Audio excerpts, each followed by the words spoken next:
You're watching the Big 12 on ESPN. And today on the banks of the Brazos, two of the hottest teams in the Big 12 meeting in a high-stakes regular season finale here in Waco.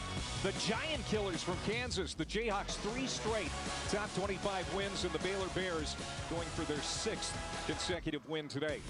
I'll tell you, trying to figure out who's going to play in the Big 12 title game in Arlington, it's like advanced calculus. Look at these standings.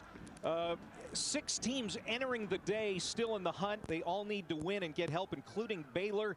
Need to win and have Arizona State, Iowa State, and BYU all lose. And even after that, they might not be in. Hi again, everybody. Welcome to Waco. Alongside my partner, Steve Adazio, I'm Clay Matvick. It's great to have you with us. Steve, back in early October, it didn't figure that this game was going to matter much. But here's Baylor, a dark horse for the Big 12 title, and Kansas playing for bowl eligibility today. And both teams playing their best football. I think it took a while for both teams to really settle in on their quarterback play and learning their rosters, but they're there now. And they've had some tough defeats, but they've had some amazing victories. I think we're looking forward to a great game today. Well, certainly a good running back matchup today. Devin Neal, the senior from Kansas, and the redshirt freshman Bryson Washington of Baylor. Yeah, Devin Neal is an impact player. He's got 199 carries, over 1,100 yards, and 15 touchdowns. He can make you miss. He's a big back, a powerful back, a game changer. Look for him to really have a good day. Now you take Bryson Washington. He is another big-time, big back playmaker. You know, he's had 500-yard games and 142 carries for 812 yards and 10 touchdowns, and that's with missing the first 3 games. So he's another impact player. Here's our Oral-B Player Spotlight brought to us by Oral-B. And yeah, Bryson Washington likely over 1,000 yards as well, if not for the injuries early in the season. It should be good. Neal and Washington going head-to-head as we get ready for this one. Well, Kansas is hoping to do something they haven't done in a long time, and that's beat Baylor. Haven't defeated the Bears since 2007, and they've never won here in Waco. 0-11 all time. Lance Leipold in his 4th season, now 5 wins over the top 25. This won't be a top 25 win. That'll get him to bowl eligibility. Baylor won the toss. Kansas is going to receive, and they're going to start at about the 16-yard line. A 15-yard return for Trevor Wilson. And there's a penalty marker on the kick. Kevin Boitman, our white hat today.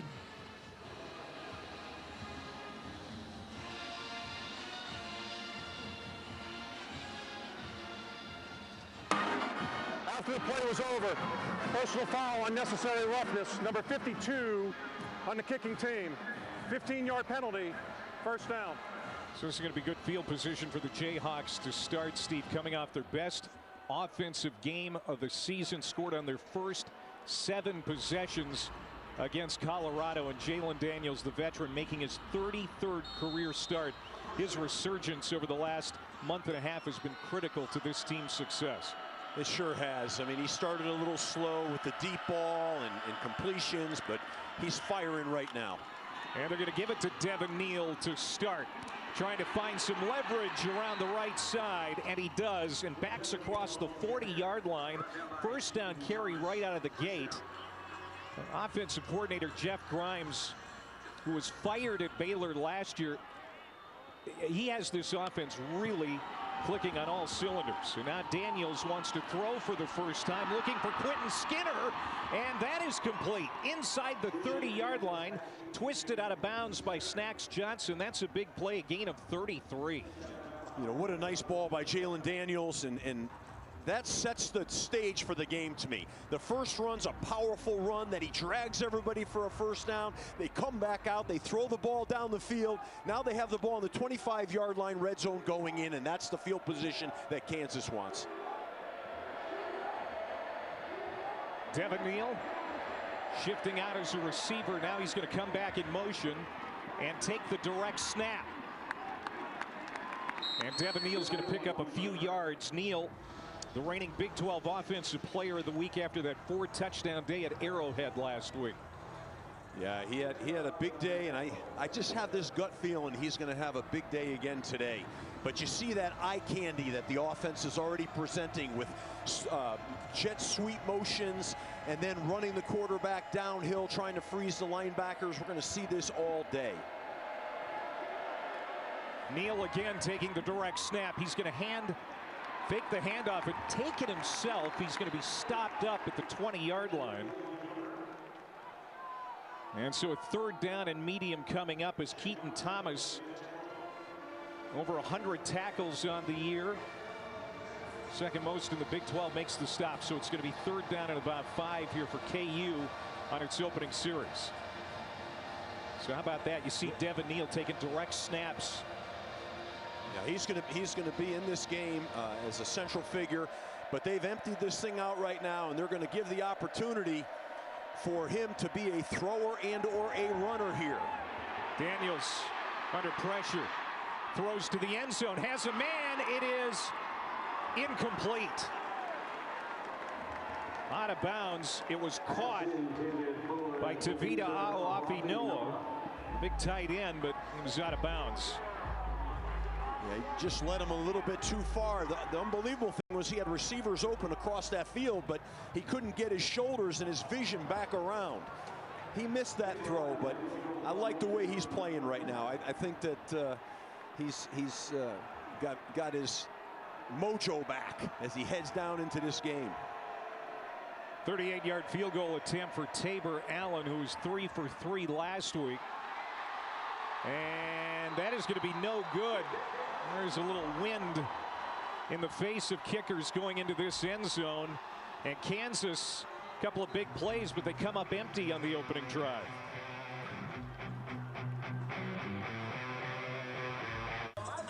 Welcome back to Waco and a matchup between Baylor and Kansas. Two teams that have been on a similar trajectory this season. Coaches gave us some insight this week as to where their turnaround point was. On the Baylor sideline, they said, well, it took us a little bit to figure out who we are. Maybe there was a little bit of a hangover from last year's 3-win season. And on the Kansas sideline, they feel like, man, we've been about a month behind in development all year. Yeah, both of these teams are playing their best at the right time, and that is right on time. Out to the 33-yard line, a 14-yard reception for Josh Cameron on the pass from Sawyer Robertson, who started the year as the backup, took over week 3 for an injured DeQuan Finn, and he has been outstanding ever since. And now Bryson Washington getting his first touch. That's a gain of 5 on first down. Sawyer Robertson, no doubt a big reason that this team has rallied after that 2-4 start. Yeah, he's really come on and become a real vocal leader for the team, playing great football right now. There's Washington again, just churning ahead. It's going to be about a half-yard short. J.B. Brown, Jayhawks' leading tackler, brought him down. So it'll be third down here for Baylor. They were 4 of 15 last week on third down at Houston. One of the worst third down games of the year for the Bears. They'll try to convert here, and they will. There's Washington again. Tackle made by Marvin Grant. Boy, it's just a great energy with this Baylor team right now, but especially this offense. And they're playing fast right now, and you know, Kansas has got to get their cleats screwed into the ground, get down and get set. Play action. Robertson going to be brought down, sacked at the 41-yard line. That's a loss of 6 as DJ Withers comes through the middle. Yeah, DJ beats the right guard, gives him a slap, comes inside, and does a nice job putting the quarterback down. That's a good pass rush, good defensive play right there. 26th sack this year for Kansas, third most in the Big 12. It should be a well-rested defense, Steve. They were on the field for just 19 minutes last week against Colorado. Well, they play that complementary football where they have great ball control on offense, and that's how they complement each other. After the sack, 2nd and 16. This is back in the hands of Hal Presley. And Jake Spavital, the offensive coordinator, told us this week they got to get him involved. Just 3 catches the last 2 games combined, but Presley gets one there to make it 3rd and 9. Part of their game plan is getting that ball to Presley, so we're going to see that frequently here today. He's a playmaker for them. Opening series for the Bears from their own 49-yard line. Out of the gun, Robertson gets blitzed up the middle, and he's twisted down. Another sack. J.B. Brown got through.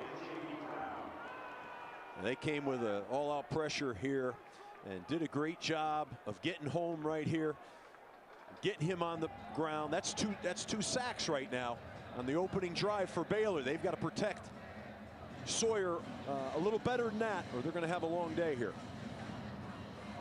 After the 10-yard loss, Baylor will have to punt for the first time. They bring on Palmer Williams, their excellent sophomore kicker. And Luke Grimm, standing inside the 15-yard line, will call for the fair catch.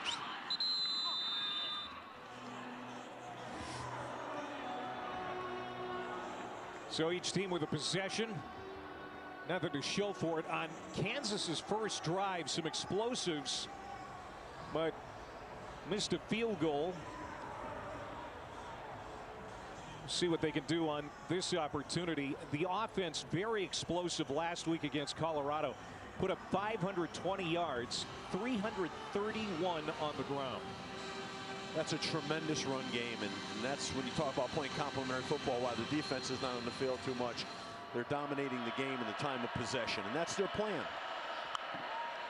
First down, Jalen Daniels will swing it out into the flat. He's caught, and out across the 20 is Devin Neal. There are some significant injuries for this Baylor defense today. 3 starters out. Their star back, Carl Williams, and a couple of outside linebackers, Garmin Randolph, Steve Linton, out today. And a key injury on the offensive line for Kansas. Logan Brown at right tackle, not playing today. Bryce Cabledew is over at right tackle, and Calvin Clements now filling in at left tackle. Another run for Neal. He's going to be close to the first down marker. Tackled by Devin Lemire.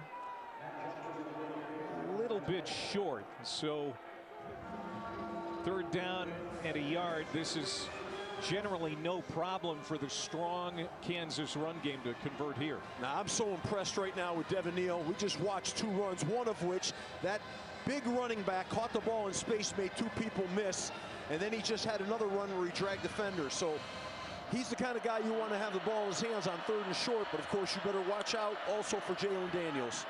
And of course they give it to their key man in the backfield, Devin Neal.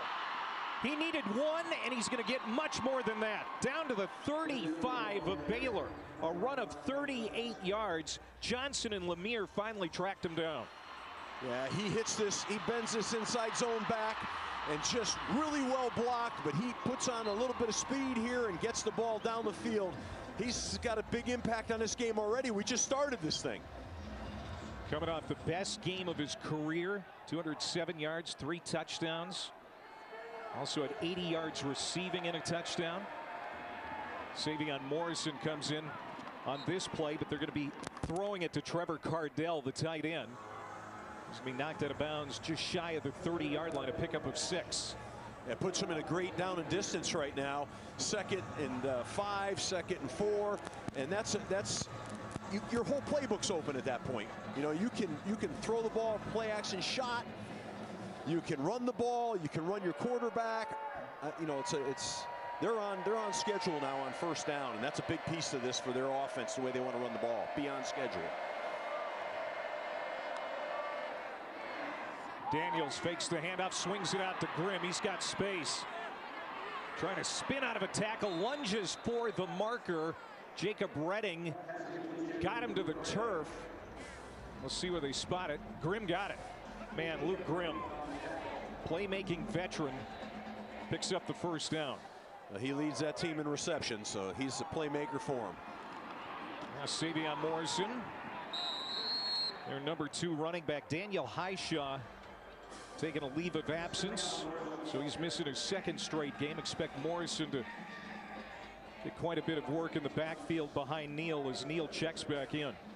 They're on schedule once again. They got 7 yards on first down. This is an offense That's how they become explosive, by great first down plays. Second and short here.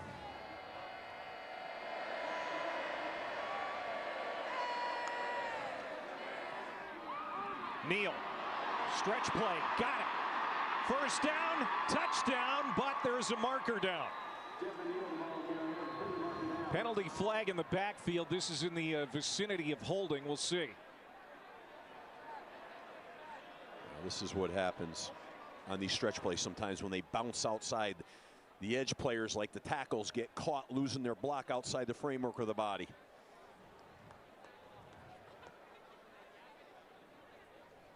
There is no foul for holding on the play. The result of the play is a 19-yard touchdown run for Devin Neal. 49th of his career, and Kansas is in front. Yeah, that's the block right there that they're concerned about by the tight end, where he made the block, and then like I said, it extended outside of his framework, and he reached with his hands, and you can see why, that could be a holding penalty right there. But they let that one go. I think Kansas is lucky on that one. Tabor Allen on for the point after. That's a 7-0 start for Kansas, a win today, and they're bowl eligible for the 3rd straight year. That's never happened in Kansas.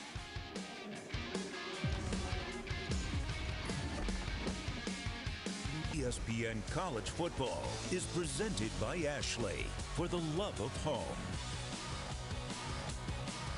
Devin Neal wanted to come back for his senior year to the Jayhawks and leave a legacy, and he has. KU's all-time leading rusher now. Gets a touchdown to cap that last drive, his 16th of the year. Over 4,300 career rushing yards. That was his 49th rushing touchdown. 7-0 KU. And now Baylor will get it back for the second time. Baylor needs to respond here with a great offensive series and a drive down the field. Little pooch kick from Tabor Allen, and it's going to be fair caught. So we'll see how Sawyer Robertson and the Bears respond after a 7-play drive dried up in their first possession. Robertson overcame 3 interceptions last week, 2 in the first quarter, including a pick 6, to end up kind of stabilizing and helping lead the team to a win at Houston. Yeah, he had a rough start, but he got himself back on track. And then today, now they're off to a little bit of a rough start with 2 sacks in the opening drive. So they've got to fix their protection issues and get back to staying on schedule here and keeping out of long down and distances. On first down. Out in the flat, receiver screen. Nice job by Ashton Hawkins, making a man miss. And he's got the first down, a gain of 13 for Hawkins. They talk about Hawkins being their twitchiest guy, and you saw that right there. They threw the ball to him in space, and he was able to make the defender miss and make a big play, which really should have been a dead play. But he is a elusive, explosive guy. Texas State transfer, reunited with Jake Spavital, the offensive coordinator here in Baylor, the former Texas State head coach, as Washington churns ahead for a handful. There is Spav. Man, he has really injected some life into this offense. One of the best in college football the last couple of months. No question. He's an air raid guy. He's a part of that tree, but he's embraced the run game and has really taken. He teases that he and Holgerson were kicked out of the group because they ran it too much.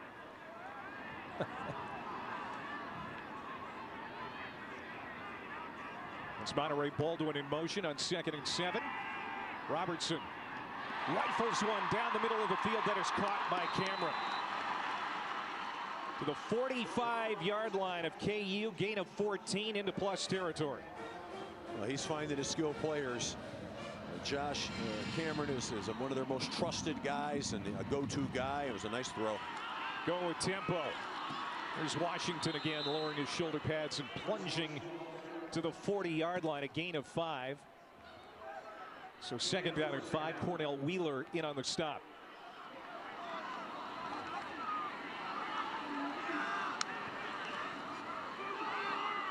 I'll stick with Washington. This time, Kansas drives him back.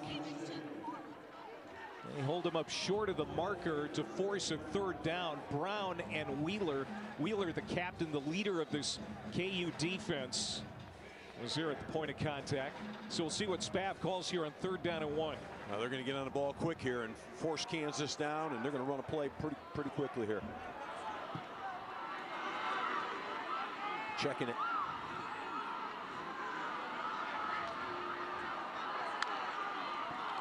Play fake. Robertson loads up, taking a shot at the end zone, and it is caught. Touchdown, Monterey Baldwin. And Baylor answers back.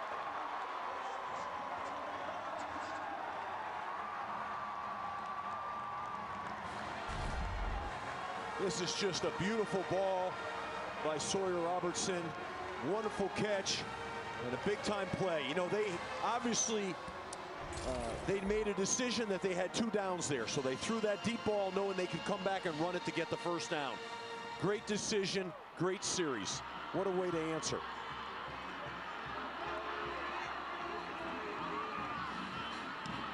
Fourth touchdown reception for Baldwin as Hankins tacks on the extra point.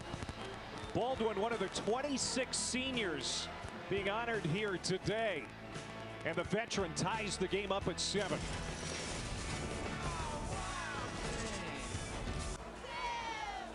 Baylor's had 66 plays now of 20 yards or more. That's top 10 in the FBS. That was a 36-yard pass play, Robertson to Baldwin, to tie this game up. Baldwin's their speed guy, and you saw that speed on display right there. He ran right by the DB for that touchdown. Jack Stone is going to line it through the end zone. Well, there's Garrison Grimes, the Baylor long snapper, and Jeff Grimes in the sweatshirt there in the white hat. He's the Kansas offensive coordinator. Of course, for the last 3 years he's been at Baylor. He had to hustle back up to the press box after that pregame ceremony. So happy that Kansas and Baylor are meeting today so he could be a part of his son's senior day. Got to be peculiar for Jeff, though, now. He's recruited a lot of these Baylor players. He's awfully close to him for sure, but you know, as he said, he and his wife know where their checks come from. Jalen Daniels, long throw, and he got it on the hands of Lawrence Arnold. That's his 145th career catch at KU, a gain of 22. That's a beautiful throw. He had great velocity on it, put it where no one could get to it except the receiver, and Lawrence Arnold made a great catch. Another explosive play. Jalen Daniels is on fire right now, and that's good for Kansas. He has started 4 of 5 for 66 yards. Morrison in the backfield behind Daniels, and he'll get him. Morrison. He'll pick up just 1. Going back to Jalen Daniels, coach. I mean, he had 8 interceptions in the first 5 games, and now you can just see he's playing with so much confidence. 2 interceptions in the last 6 games for Jalen Daniels. Yeah, total turnaround, and there you have why Kansas is playing their best football offensively right now. Flushed out of the pocket. Daniels still eyes downfield. He's just going to throw it away. Pursued by Trevin Ma'ai, big defensive end. So it'll be 3rd down and 9 for KU. Yeah, it was smart to get rid of the football. Trevin Ma'ai, you know, for Baylor is one of their leaders, and the coaches say he is a do-your-job guy, a real steady guy that does everything the right way, and did a nice job there flushing Jalen Daniels. Kansas over 51% this season on 3rd down. 3rd in the nation, tops in the Big 12. Daniels intercepted, picked off at the 25-yard line. Coming back is Devin Bobby. Penalty flag at midfield. Bobby pushed out of bounds inside the 40. 39-yard return, but there are markers down. We'll check those. Boy, we just got done saying, Steve, Daniels had gotten over his interception problems, and he throws one here. At least for now, it looks like it's going to stand. Yeah, I mean, he was late. He floated that ball over the middle, something you should never do. That was a forced pass, an errant pass, and it's those kind of turnovers that cause anybody problems. After an interception and on the return, personal foul, illegal blindside block. Number 2 of the intercepting team. 15-yard penalty. It will be first down, Baylor. So the penalty on Matt Jones, but Devin Bobby, who had an end zone interception last week after Houston was given a short field on the opening drive, gets busy here in the first quarter today. And Baylor's back in business at their own 30-yard line after the penalty. Yeah, it was turnovers will kill you and give Baylor an opportunity to have another drive here. They're kind of on fire right now offensively too, spreading the ball to all their playmakers, utilizing everybody both in the run game and the throw game. They look really well balanced here on offense. Bears start this drive at the 30-yard line. This is Dawson Pendergrass getting his first touch, and this is a big bruising back who, when he gets in the open field, has quite a bit of speed.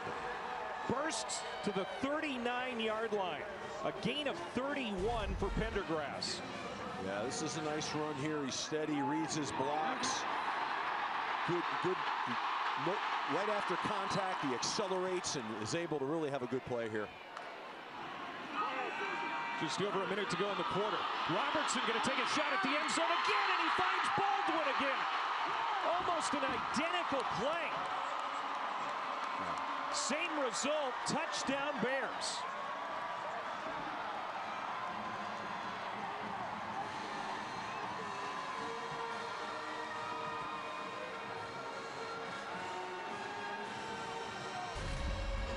They like this matchup right now, one-on-one with their fastest guy, and they've found he's beating the defensive back right now in a consistent fashion, and these tempo teams love to hit you with tempo and then come back and throw that thing vertically down the field. So nice job by Baylor's offense, and really nice job by Jake Spavital in terms of how he's calling this game.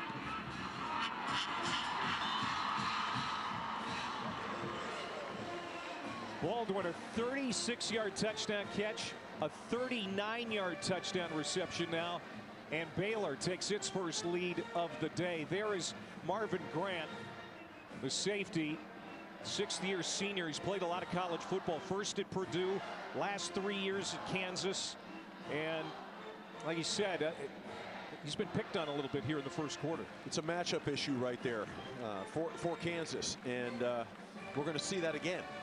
They're going to have to make some adjustments in the coverage to be able to handle that. But give credit to Baylor's offense and to Jake Spavital for finding that.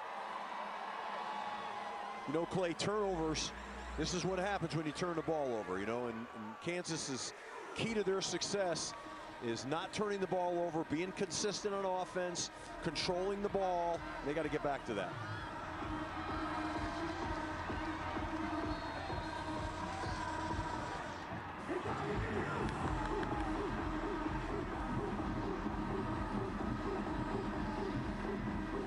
Good drive here by Kansas, and bring it down the field and right back in play. Well, this season, All-State is celebrating every field goal and extra point made by participating universities by making a donation to the school's General Scholarship Fund. We say thank you to All-State. Clay Matvick, Steve Adazio, Tori Petrie here in Waco, Texas. 14-7 Baylor, as they are trying for a 6th straight win. Kansas looking for a 6th win overall and trying to get bowl eligible. Devin Neal will start in the backfield behind Jalen Daniels, and it will be Neal. Matt Jones quickly wraps him up the middle linebacker. So Dave Aranda calling the defense against Jeff Grimes, the offensive coordinator he fired 1 year ago. I mean, if that's not enough drama for this matchup, I don't know what is. And he knows there's a ton of pre-snap motion and shifting with this Kansas offense. Well, Coach Aranda is a heck of a defensive coordinator. He's a heck of a football coach, and he's got a good scheme put together here, going from a 3-down to a 4-down front. Neal again. And that's going to be the final play, perhaps, of the first quarter. These are not the down and distances that Kansas wants to be in. 3rd and longs. First down is critical for Kansas, and they've had 2 series where they got off schedule on first down, so that's a problem. Well, Sawyer Robertson's been one of the hottest quarterbacks in the Big 12 over the last month and a half. He has hit Monterey Baldwin on a couple of long passes to the end zone here in the first quarter, and Baylor has a 7-point lead.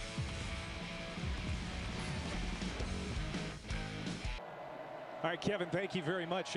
This year, who wants to go to Nashville and play Vanderbilt? Yeah, they have that quarterback, so they're explosive. Here's Kansas going back to work with Devin Neal, the powerful running back. Another big run, a gain of 13 and a first down. He is one of our impact players, brought to us by Cracker Barrel, and we've already seen Baylor's Monterey Baldwin have an impact. Yeah, both players have certainly impacted the game. One with his speed and the other with his ability to run with the football. We'll look forward to seeing, I'm sure, more explosive plays as we go with those guys.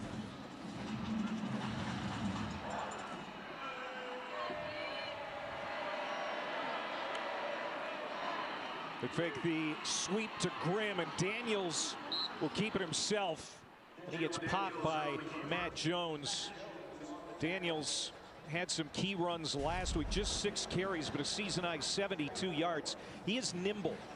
Yeah, and they run that power read play, which is a great opportunity for him to read the defensive end, utilize his legs. 2nd and 4, he's looking to throw again. Down the middle, and that's overshot. Wanted Luke Grimm. That's a guy that Baylor needs to keep an eye on today. Grimm is everywhere in this offense. They use him in a lot of ways. Yeah, they love Grimm. They feel like he can get open and go deep, and obviously he can. But one of the things that the Kansas coaches are concerned about, what happened earlier in the year, was Jalen Daniels was struggling with that deep ball, and he got it a little under control. So today we've seen 2 of them now sail. He's going to have to get that ball down and get a little more accuracy going so they can take those downfield shots. 3rd down and 4 for Kansas. It is Grimm. Sneaks through. He's got the first down and more. So that'll keep the drive alive for KU. That was a called jet sweep handoff to him, and as you said, Clay, right on key. Get the ball to Luke Grimm. Baylor's got to be really aware of where he is at all times, and you just saw that.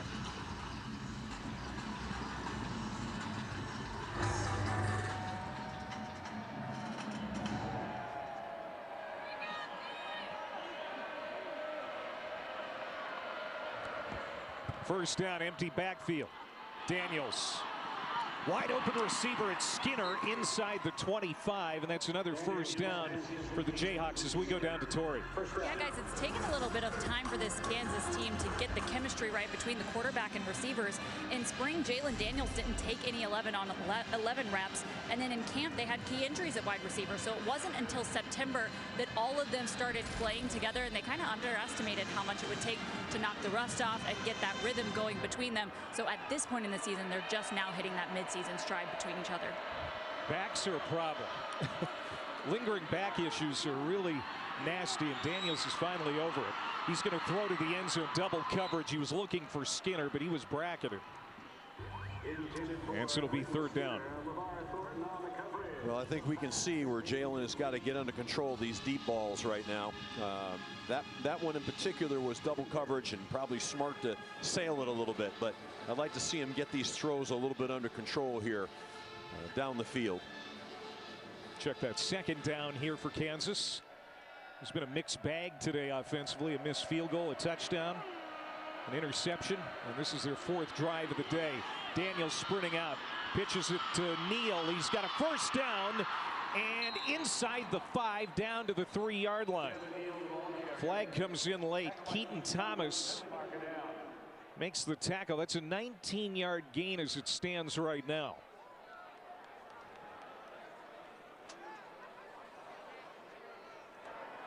Holding Number 7, offense.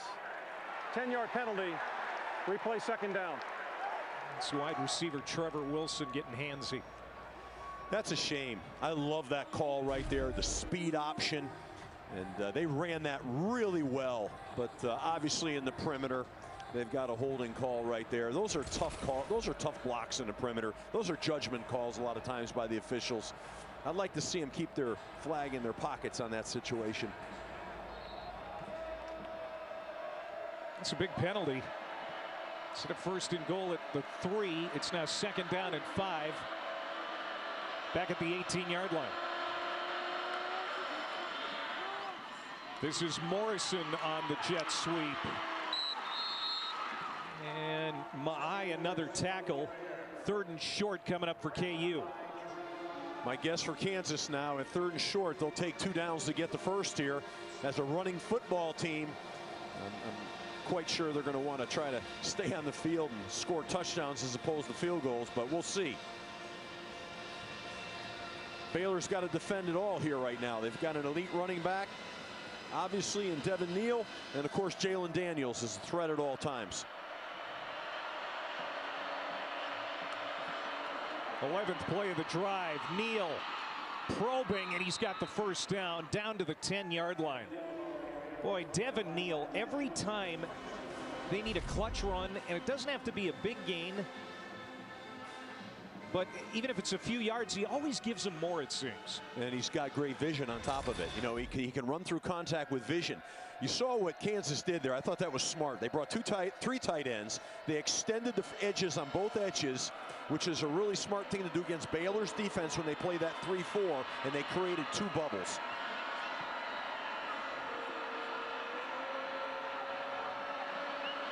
Three receivers, 2 tight ends to the near side. Neal is going to run this way, and he dives inside the 10. There's Matt Jones with another tackle. Old school middle linebacker closing in on 100 tackles on the season. And now you can see some pushing and shoving. Baines just shoved Jones. And it doesn't look like the officials caught it because there's no laundry on the field. That's just crazy. I mean, come on. You're down here. You know, Baines got to keep his hands to himself right now. You're down in the red zone. You can't go backwards with silly penalties. That's frustrating to watch, and as coaches, I'm sure they're losing their minds right now. Empty backfield, 5 receivers, second down and goal. Daniels. Tap dancing. And his patience doesn't pay off. No gain. Jackie Marshall, the disruptive defensive end for the Bears, coming in and making that play to force 3rd down. Really smart football by Baylor defense. Those defensive linemen had a slow, controlled rush on that empty set because they were playing for the QB draw, and they swallowed that right up. Really good defensive play and smart football. Puts Kansas now in a 3rd and long situation, which is not their friend. They're back into empty again. Play number 14 on this drive. Daniels heated up. Back of the end zone, incomplete. Some contact there. Grimm ran into Bobby, but no penalty flag. Keaton Thomas applied the pressure, so it'll be 4th down, and Kansas is going to have to settle for another field goal attempt. Yeah, clearly that kicked the field goal here. They brought 1 extra rusher that couldn't be blocked by the offensive line, and Daniels had to get the ball off. But there was real contact in the end zone on that play now. I don't know what they're calling that, the officials, but it impeded the receiver's opportunity to go catch the football. This would be a 26-yard attempt. First time kicking into this end zone. Missed earlier.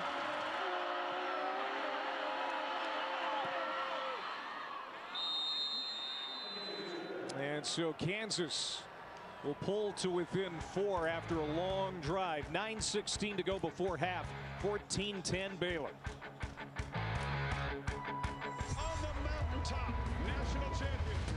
ESPN, home of the college football playoff. Welcome back to ESPN College Football, presented by Ashley. Kansas gets a 3-pointer from Tabor Allen. They had possession of the football for 6 minutes and 33 seconds, a 15-play drive. stalls out. They settle for a 26-yard field goal. I mean, over the 3-game winning streak, averaging almost 35 minutes time of possession is Kansas. Jamal Bell on the return for Baylor, and he is going to be driven down short of the 20. Okay, Coach, take away. Yeah, that last play we saw by Kansas, that front, they should have slid this the other way. They slid it the wrong way, and they would have picked up this outside blitzer, but they didn't do that, and they left the free rusher off the edge, and that's what happened here with Jalen. He rushed his throw, and bad execution. Got to set the protection the right way when you're in empty sets. Can't take free hits. Baylor going back to work from inside their own 20, and it's Bryson Washington with the carry. He is going to get 4, and that is his 6th carry today, making his 7th. 25 yards so far for Washington. Kansas has done a pretty good job on him so far. He'll get it again. And he's tripped up short of the 25-yard line by Cornell Wheeler. Matt, Wheeler was terrific last week against Colorado. 9 tackles, including a tackle for loss. Yeah, he's a leader for their defense, and they brought an interior plug on that, and they missed the tackle in the backfield, but were able to get Bryson Washington down. 3rd and 4. Man wide open, it's Cameron. 1st down. Still on his feet. Now they're going to blow the play dead out to the 47-yard line. Josh Cameron, the leading receiver in almost every way, does things like this, but also everybody looks to him for advice on the field. Yeah, he's a leader for their team for sure, and a trusted guy in their scheme. 1st and 10, another pass complete to Baldwin. Tries to stay on his feet and lunges close to the 45-yard line of Kansas. Grant brought him down, but boy, what a first half this has been for Monterey Baldwin. Monterey Baldwin, he's making plays everywhere. He turned a little nothing into something by making the guy miss, and with his speed, had he just kept his balance, he might have gone the distance. He's a scary player. When you have that kind of speed, that's a scary guy. And Marvin Grant, slow to get up, now making his way over to the Kansas sideline. He has had a tough first half for the Jayhawks, as Baldwin has been his nemesis. You know, Marvin is like a box player for them. He's a good blitzer. He's a run defender. He's really an outstanding football player and one of their best DBs. But those, I don't know, that's the best matchup with Baldwin. Baylor needs 3 yards to pick up a 1st down. 2nd down here. Robertson puts it back in the belly of Washington. Look at him go. Down to the 20-yard line, Bryson Washington.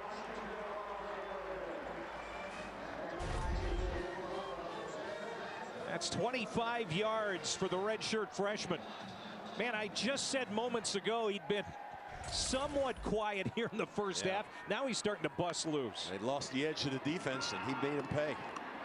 They give it to him again, right down the hash marks. Wheeler will wrap him up. That'll be a pickup of 4 for Washington. This tempo mounts on Kansas a little bit. You can see it. They got their hands on their hips a little bit. They're not getting lined up right, and it's affecting them. They've got to get down in their stance, get your cleats screwed in, and get ready to play.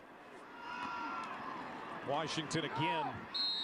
Shedeur Sanders managed to throw for 266 yards and 3 touchdowns last week, but this Kansas defense held Colorado to a season-low 21 points, just 42 rushing yards. Well, Baylor has blown past that already. Yeah, Baylor is getting the ball spread out so much on the Kansas defense between the perimeter and the inside run game, and the accuracy right now by Sawyer Robertson, it's a problem. 3rd down and 3. Pendergrass in the backfield. Play fake. Robertson, the slant to Cameron. Stays on his feet and walks right in, right around Mello Dotson. One of the best cornerbacks in the Big 12. And Cameron with his 9th touchdown.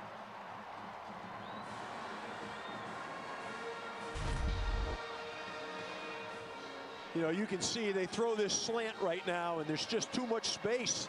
And Cameron does a nice job with his body and makes an uncontested catch, and then he's got the strength to be able to get in the end zone. Really nice play by Josh Cameron. A good throw by Sawyer Robertson.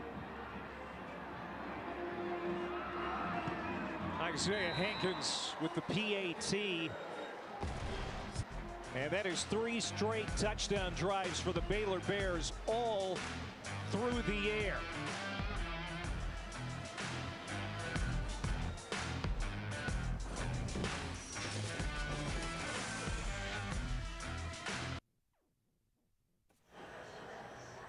Boy, is the junior from Lubbock dialed in. 3 of his last 5 passes have been touchdown passes. He hasn't thrown an incompletion yet. He's on fire. He's accurate. He's confident. And Kansas is going to have to do something to affect him right now, because if they don't, he's going to have a field day out here.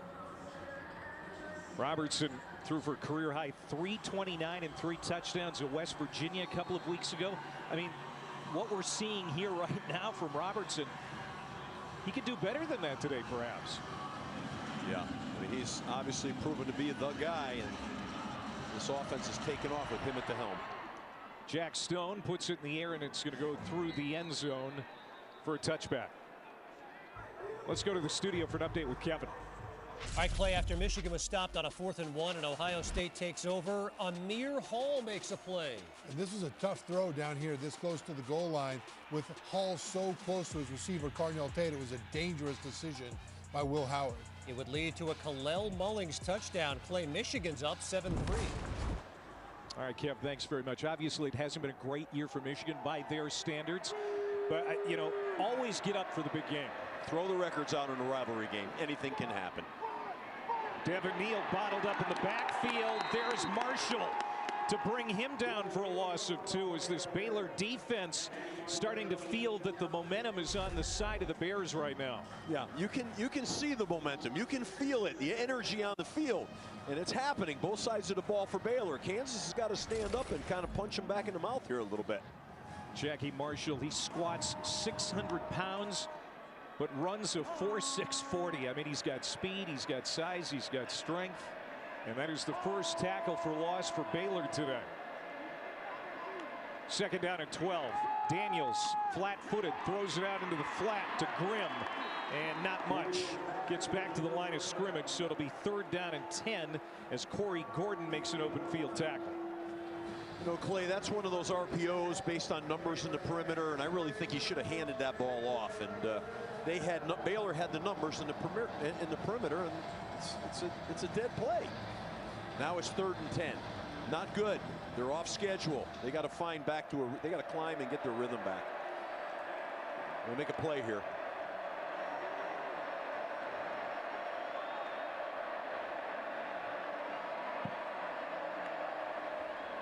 Daniels, all kinds of time.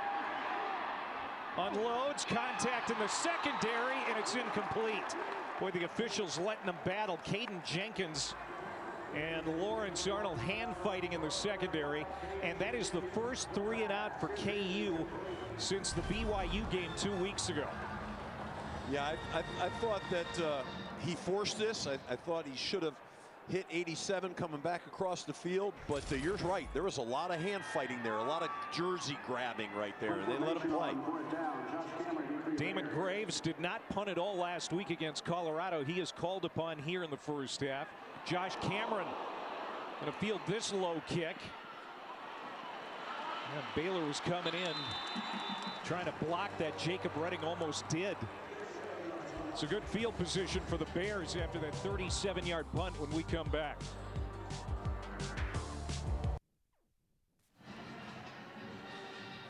Dave Aranda had to make a decision after he let Jeff Grimes go to bring in Jake Spavital, and it has been a really good decision.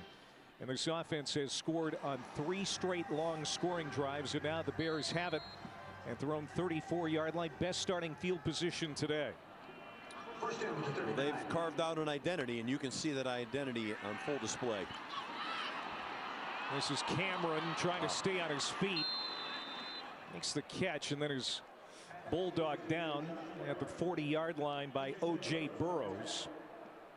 Spavital very proud of how balanced his offense is.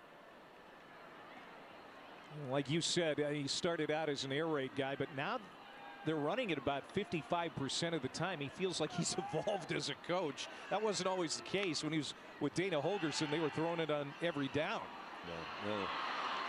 Now Robertson's just going to slide down. 2-yard pickup. Wheeler got in his way to bring him down. Well, right now they're balanced, and this balance is raising havoc on the Kansas defense because they've got to defend the whole field right now. A strong run game, a vertical game, and an intermediate game. And that's the stress that Baylor is putting on this Kansas defense. 3rd down and 7 here, and this is right in their wheelhouse. 4 of 5 today on 3rd down. Robertson getting some heat up the middle, got the pass away, incomplete. Burrows in on the coverage of Michael Trigg, the tight end. And that is the first incompletion today for Robertson. Excellent coverage by Burrows. Look at him compete for the football. Nice job. Forcing a punt. That's what they needed to do to Baylor. They needed to force a punt and try to stem this offense a little bit because it's hot. It's on fire. So now they get them to punt. They've got to be able to get the ball here and create a drive and create a little momentum here. First 3 and out for the Bears as Grimm comes on to return. Palmer Williams, good punt.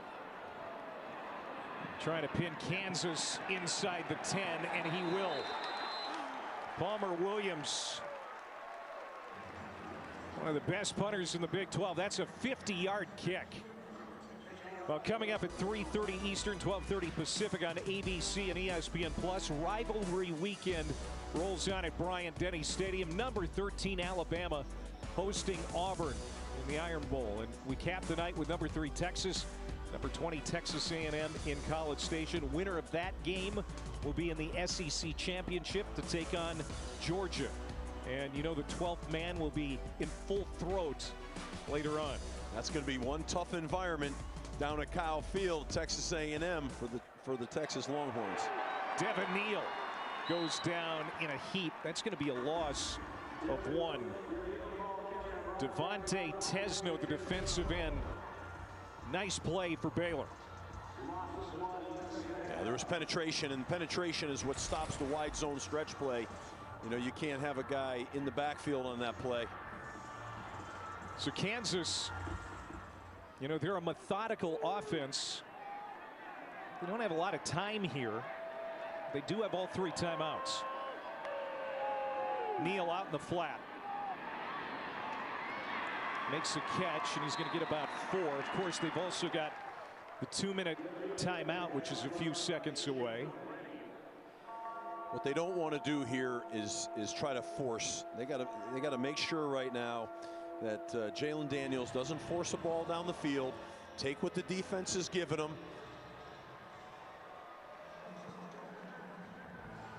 So Baylor, so far so good with a 21-10 lead. Kansas has the ball and on the march.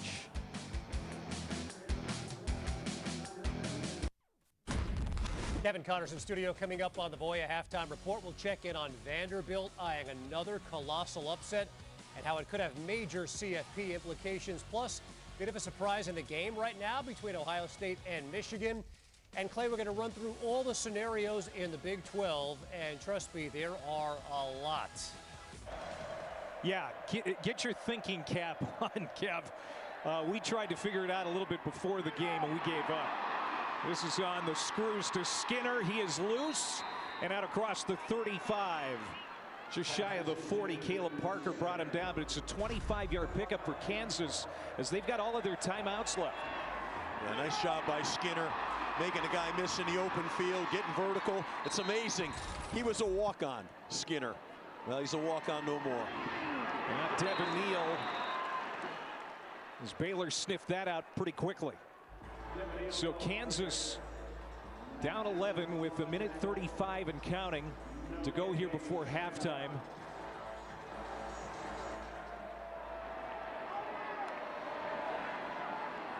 Daniels over 100 yards through the air, going to the air again. A man wide open. It's caught at the 40-yard line. Awafi Noah pulls loose, and Baylor's got it. Stripped by Tevin Williams. Matt Jones got on it for the Bears, and a huge takeaway after that explosive play by the Jayhawks. Yeah, I mean, they cut him loose in the coverage right now, and he's going down the field. He's carrying the ball loose. I don't understand why he brought that ball right back to the defender. Stay against the sideline and go get what you can get right there at that point. But he was carrying the ball low and loose. That's what caused that turnover, as he knifed it right back into the defender. That's a big turnaround right there. That was a huge field flip, explosive play, what Kansas needed to do, and now they spit the ball right back to Baylor. And now we'll see how Jake Spavital plays this with 1:15 to play with and all of the timeouts. I'd be surprised he doesn't take a shot. Slant to Cameron. That play has been working. First down to the 44-yard line. Now Kansas is playing off on these receivers a little bit because they're afraid of their speed, and they're giving up these little slant routes here.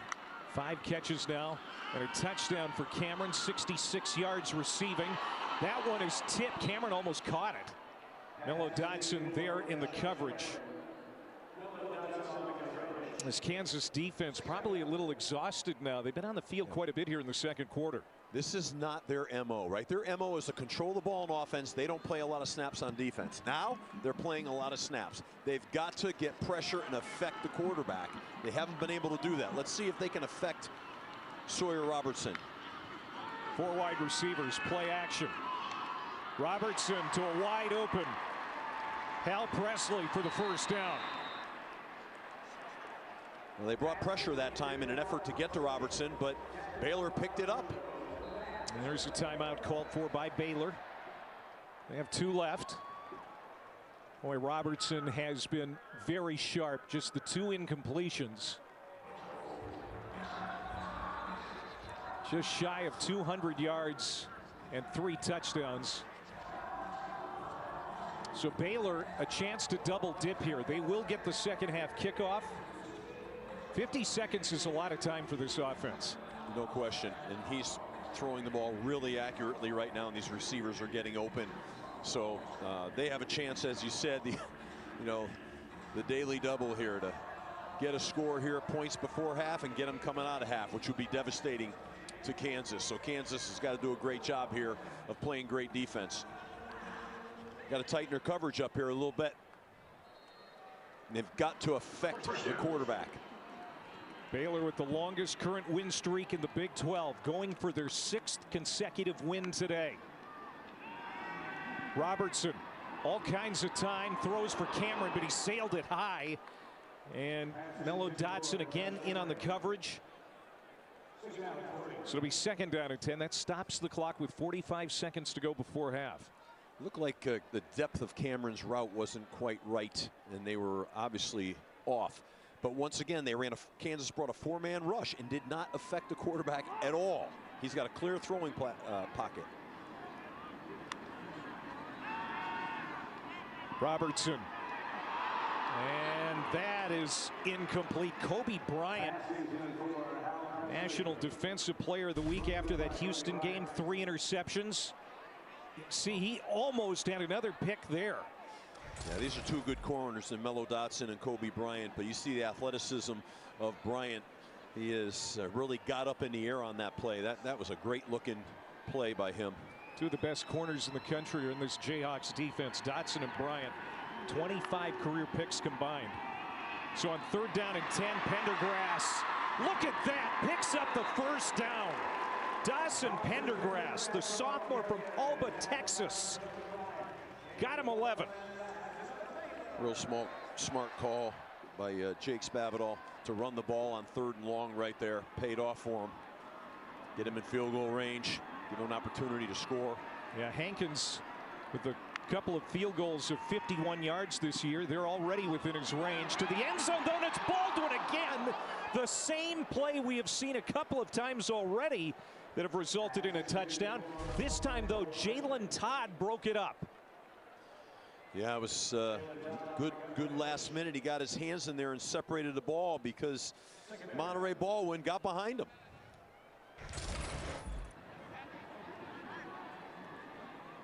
Twice in the first quarter, that very play resulted in a touchdown. 15 seconds on the clock, 2nd down and 10. Baylor has 2 timeouts. Robertson steps up in the pocket, throws it incomplete. It's low, intended for Presley. He got affected on that play. They got their hands on him with the pass rush. Dean Miller, who they say is leading their team in sacks and really their best pass rusher, kind of skinned the corner on the left tackle, and Sidney Fugar and was able to get home. That's what they have to do. They have to affect Sawyer Robertson. They did that time. Let's see if they can do it again. Incomplete 5 times on this drive. Robertson lost the football, and he's able to recover it. But now it's back at the 36-yard line with 1 second to go. That's going to make it a much more difficult field goal attempt. Tommy Dunn knocked it loose. Robertson doing everything he can to get back on it, and does. But you see what Kansas is doing the last 2 plays. They're getting penetration, they're affecting the quarterback and disrupting the rhythm of the offense. That's what they have to do. But what the problem, Clay, is they're getting fatigued. And it's a hard time to keep that same juice and energy rushing the quarterback every down. I don't know if they have the depth. They're going to put an extra second back on the clock, but I'm sure Dave Aranda very happy that that ball didn't lay around on the turf a little bit longer. It would have taken all the time off the clock, and they would have spoiled an opportunity, kind of a Matt Eberflus type situation. But they are going to get a field goal attempt for Isaiah Hankins. He's been the Big 12 Special Teams Player of the Week 2 times. This will be a 53-yard attempt, as long as 51. And another timeout. This time Kansas. They want Hankins to have to think about this drive.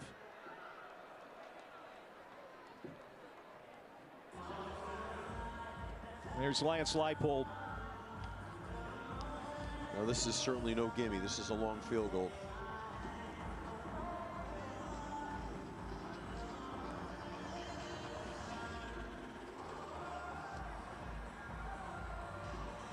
Well, Tuesday we're going to have the exclusive reveal of the next college football playoff top 25 rankings. The reason the guys will break them down.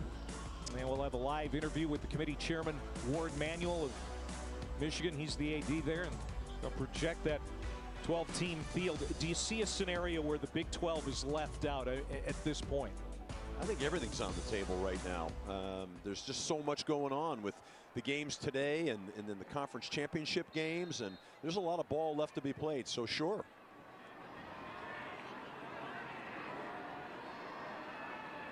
Career long is 54 for Hankins. He's got a strong leg. No! Hankins draws iron, and that's how the first half comes to an end.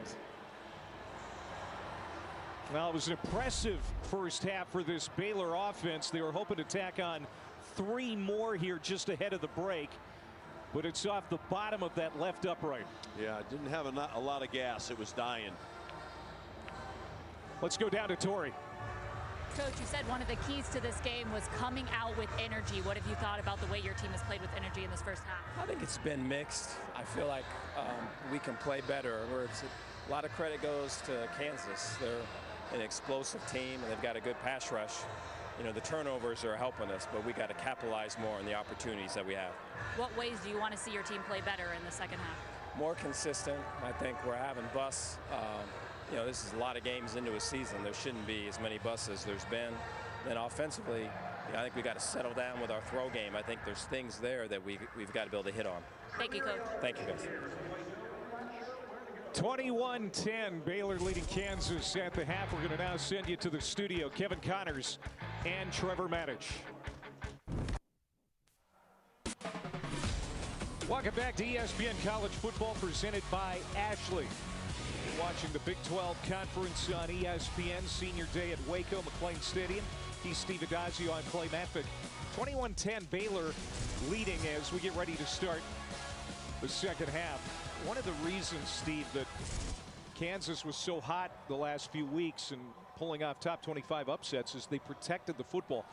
2 first-half turnovers for the Jayhawks today. The turnovers just kill you.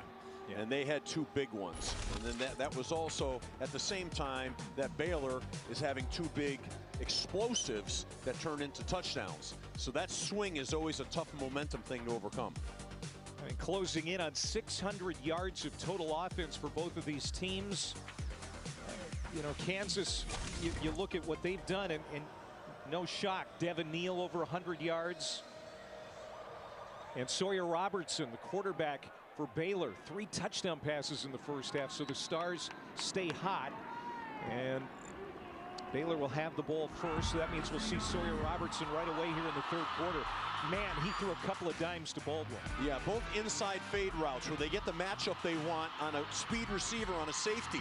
And they were, you know, quick scores and great throws. Then, of course, down here in the red zone, they throw the slant route. And very, very effective. So they've had explosive plays through the air. And of course, as we said earlier, Kansas has had turnovers. And the combination of those 2 has created the gap in the score between the 2 teams of 21-10. So big numbers for Robertson. He was sacked a few times. But all in all, a good first half. First down and 10. Tight end in motion.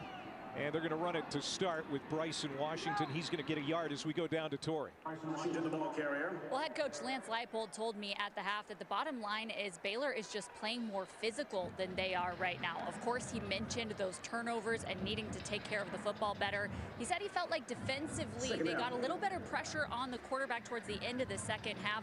He liked the adjustments they made. They just got to stay with it. Yeah, if Kansas is going to beat Baylor in Waco for the first time ever, they've got to clean it up a little bit.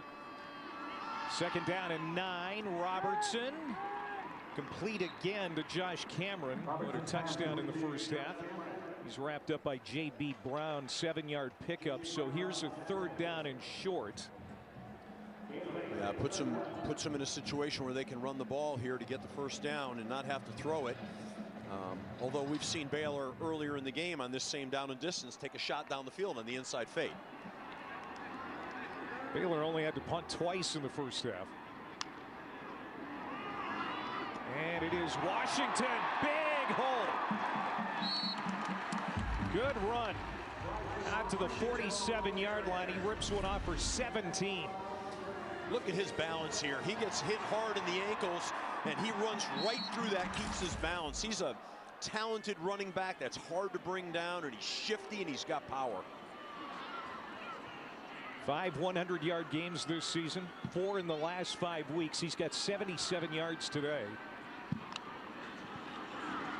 They keep feeding him. How about the redshirt freshman just bruising his way into the second and third level? To the 37-yard line. Wheeler finally gets him to the turf. A 16-yard pickup for Washington. Yeah, a little counter play here, and he breaks tackles, and then he's able to keep his legs turning and moves the pile for the extra yards. Impressive. Receiver screen to Cameron, and he's got a big play. Boy, this offense coming out of the conversations they had at halftime looks like they know exactly what they need to do to execute the game plan. Yeah, they do, and I think what you're seeing is their athletes in space are making people miss, whether it's the running back or the receivers, and there's a lot of yards after contact. Back to B-Wash. And not much that time. Washington, a product of Franklin High School. That's a Texas high school football power. He's going to take a breather here, but you can see why they are so excited about him. A couple of years ago, Richard Reese was the feature back. Dawson Pendergrass was their leading running back last year, but Washington has taken the running back room by storm this year. Listen, he's a pro back. I mean, you're looking at both teams have NFL running backs, and this is an NFL running back you're watching. Now receiver screen to this side. How about Baldwin trying to get loose again? Yeah, there's too much space for these receivers catching these balls in the perimeter. They're able to really get some forward momentum and create space and make people miss. They've got to tighten their coverage up here right now and be able to get to these guys before they get going. Baylor with one red zone touchdown today. They have been great in the red zone during this 5-game winning streak. 3rd down and 1 from the 14. Washington just powers his way to the 10-yard line. He's what you call a downhill runner. Yeah, who can make you miss. He's got both. And when you start seeing safeties like O.J. Burrows having to come up and make the hits, that's never good. That means the back is on the safeties. That means there's usually at least 5 yards have been gained. Washington 6 foot, 203 pounds. He is tough to tackle. And he gets it again, bouncing off bodies into the end zone, touchdown. Great run.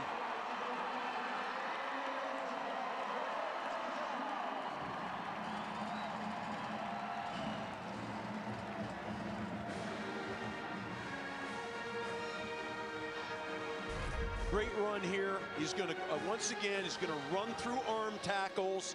There's 2, there's 3, and be able to have enough momentum and get himself into the end zone. This was a drive where Bryson Washington was at the head of the pack right here.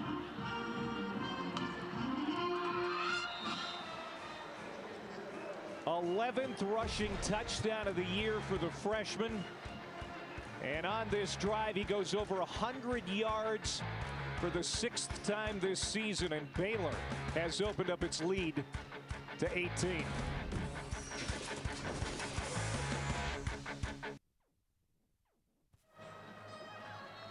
Bryson Washington didn't have any touchdowns last week against Houston after those back-to-back 4-touchdown games against TCU and West Virginia.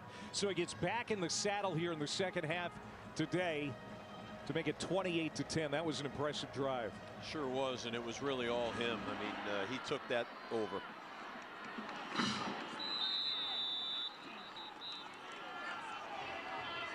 Get 50% off your first year of Target Circle 360 membership with unlimited same-day delivery.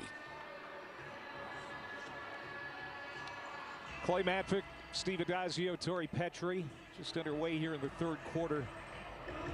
There's Garrison Grimes in the foreground, the long snapper. The son of Jeff Grimes, the offensive coordinator for Kansas, and Jeff's got a lot on his plate right now. Down 3 scores, need to get this offense going. And Neal is going to be swung down with authority by Kylan Jordan, the outside linebacker. Well, he was shot out of a cannon. They plussed him in the perimeter on the speed option play. Nowhere to go with the ball. You got to have the right numbers to run that play. So Devin Neal's had a really good day today, Coach. Over 100 yards rushing, a touchdown. I mean, he could take a game over, but, you know, they're down quite a bit, and they need some explosives. They do. I don't think they want to abandon him right now. I think he's the centerpiece of their offense. And they're going to throw it wide, intended for Grimes. Jalen Daniels led him too much to the outside. 3rd down and 14 now on this opening series of the half for the Jayhawks. Yeah, I'm a little concerned right now. Just watching Jalen Daniels, he's sailing a lot of balls right now. And to me, that's gotten them off schedule too. So here we are in 3rd and 14, and this is, you got to be careful here with him right now. I'm not sure. You don't run a screen, you don't run a draw, you don't punt the ball right now. Don't force the ball down the field here. Be careful.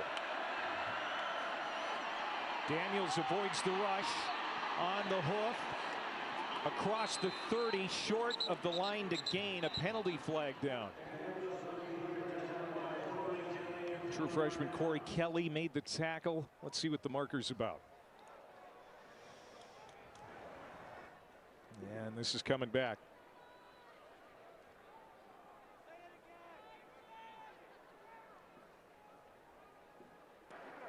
Holding, number 70, offense.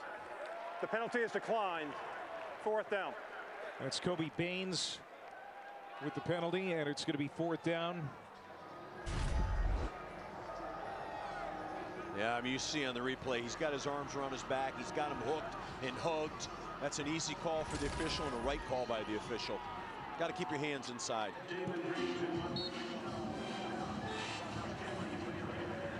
So the second 3 and out for KU after not needing their punter at all last week against Colorado at Arrowhead. Damon Graves comes on for the second time. End over end kick. Fair catch called for by Cameron inside the 40-yard line. Now Bryson Washington has been an inspiration for this Baylor offense, especially in the second half of the season. He's been good again today. Sure has been. You see the first play where he bounced it to the perimeter. You see his speed. You see the second play where he's inside, running inside the tackles and running through contact. You see the third clip, same thing. I mean, they just got to tackle better, and he's running right through their tackles with great power and great balance. He took over that drive. This team started 2-4, and it really started to find its gear after the bye week. This is Dawson Pendergrass. He'll run ahead on 1st down. Yeah, but 2 of those 4 losses were 1 possession losses. A loss at Colorado in overtime, a loss at BYU where a field goal made the difference. I mean, as good as this team is right now at 7-4, the record could be even better. Yeah, it could be, and it took a while for them to find their identity. It took a while for them to find the right quarterback, and obviously that's where they are right now. At the end of the season, they're playing their best football. Pendergrass with enough for the 1st down, so Baylor will move the chains. Dave Aranda told you and I this week, he always felt good about this team, even after that slow start, and proud about how the team flushed the negativity. I mean, it's easy to get negative on yourself when you're, reading social media every day. Yeah, now, more now than ever before. These kids see it all, read it all, hear it all, and it affects them. Now close to midfield. Robertson, quick release to the outside for Baldwin. Makes a man miss, steps out of a tackle. He's got a 1st down to the 40. That's a dozen for Baldwin, who's having a monster day. Yeah, I mean, these perimeter throws are killing Kansas right now. There's too many yards they're giving up. They've got to tackle better. And give credit to Baylor. They're making people miss. 5 catches, over 100 yards for Baldwin. He's going to add to his tally right now. Gets it inside the 30. That's another 1st down. Kansas got to press these DBs. They're playing off. They got to get tighter coverage, and they've got to attack these throws. They're not doing that. Baldwin, the senior out of Killeen, Texas, lines up in the slot, top of your screen. Robertson, takes an awkward hit at the 25. Jeremy Robinson, big defensive end, kind of rolled up on his back. It's a 2-yard pickup for Robertson. It looks like he's no worse for wear after the play. Yeah, he got his legs buckled underneath him, and those are usually awkward positions that can result in injuries. Thank God he's fine. He looks like he's moving around great. Sawyer Robertson, a guy who 4 times in his career was told, no, you're not going to be our starting quarterback, has persevered and has had an exceptional junior year. We're going to hear from Richard Reese now. Number 3 running back for the Bears, gets it to the 20. That's his first touch. These running backs are getting unimpeded on the linebackers and the safeties of Kansas. That tells you that the defensive front is not creating enough penetration and not getting off blocks. You can't stop the run game like that. I mean, if backs are on linebackers and safety, that's 4, 5, 6 yards a carry, and that's what they're doing right now. Kansas has been exceptional in red zone defense throughout the year, but Baylor 2 for 2 scoring touchdowns here today. Robertson checks it down to Pendergrass. Pendergrass elusive and finds the yellow paint.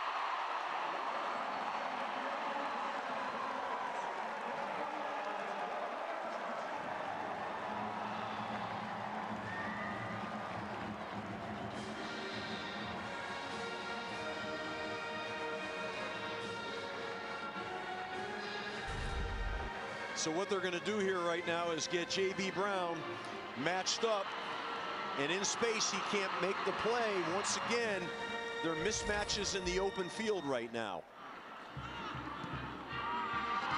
And another extra point by Hankins. Dawson Pendergrass, his first receiving touchdown of the year, getting in on this offensive fun for Jake Spavital's Baylor Bears.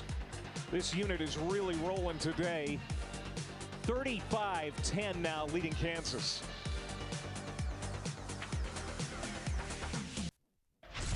How about a 96-yard drive to close the half in Nashville? This is Nico to Miles Kitzelman. And he throws it down the field to get it to his big tight end.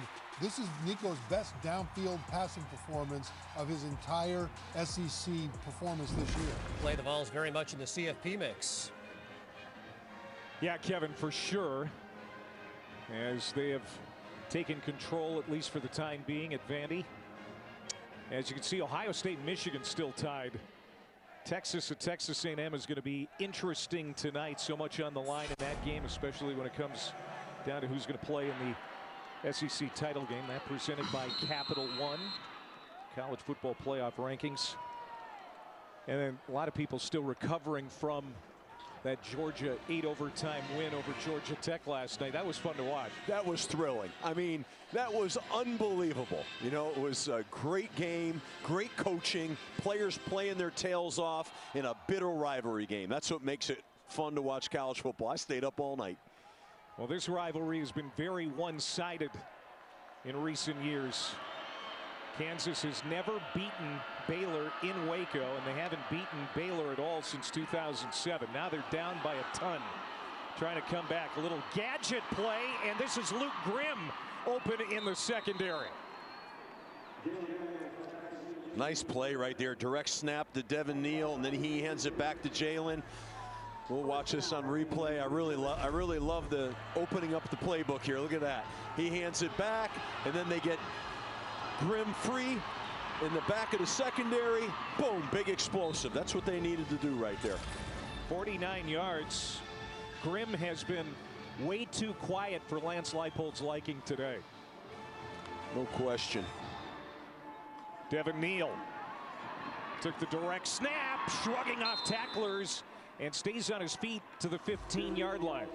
I mean, this is the Devin Neal that, you know, we knew we'd see here today. You know, he can take a game over too. They just need to do, this team is, it's so important for them to have good first down play, you know, and that's what you're seeing. When they do, they're hard to contend with, but when they get behind the chains, they're not the same offense.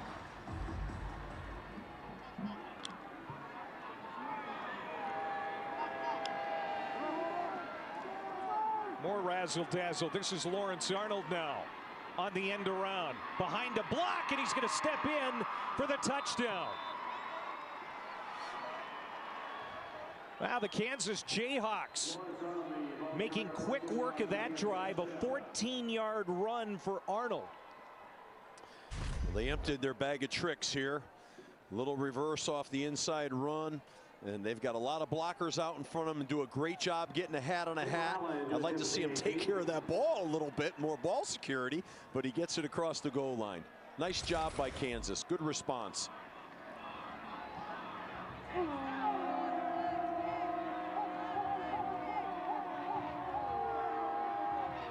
Here comes Tabor Allen for the point after.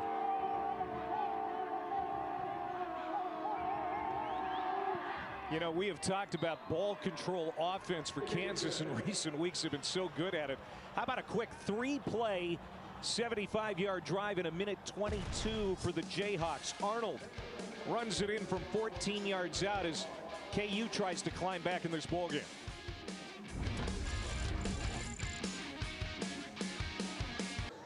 Well, Lance Leipold sees his team come down and score quickly. He's really proud of his team's perseverance after that 1-5 start. Remember, he inherited an 0-9 team, as this will be fair caught inside the 30. And he has brought this Kansas program back.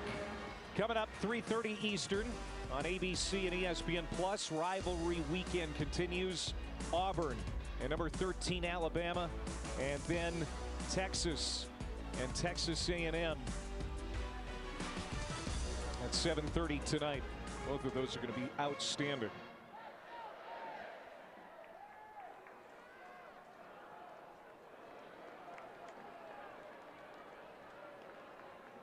Baylor will try to stay hot on offense, and they'll stay with Reese. He's getting a little more playing time, not much as he's stretched to the outside. Going back to Leipold, he was 2-10 his first season, 6 wins in 2022, and then 9 wins last year. Just a great run for Kansas during that historic season. Need to win today and come from behind fashion to make it 3 straight bowl trips. He's a heck of a football coach, Clay.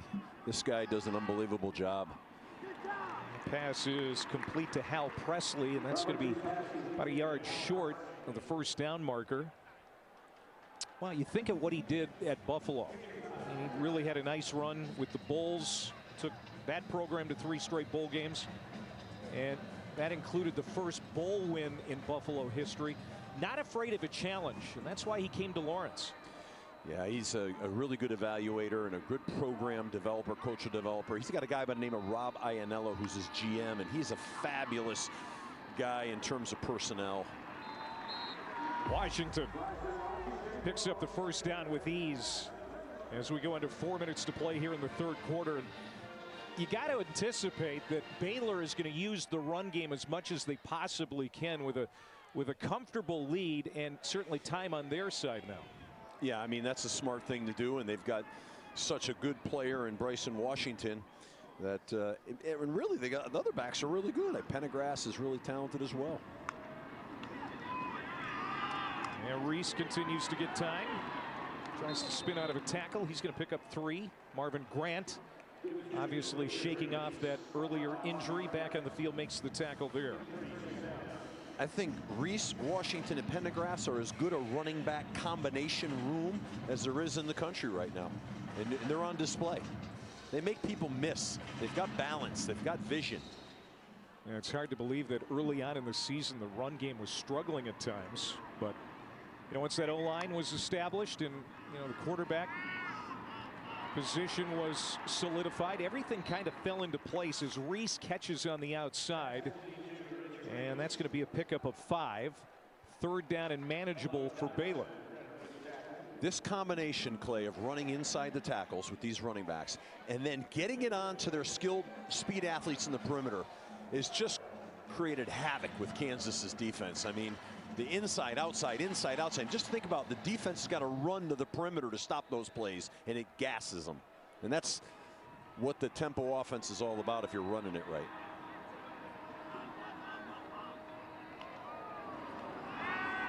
Washington catches it, sheds a tackle, penalty flag down. That's going to be a first down for Baylor if this is not against the Bears.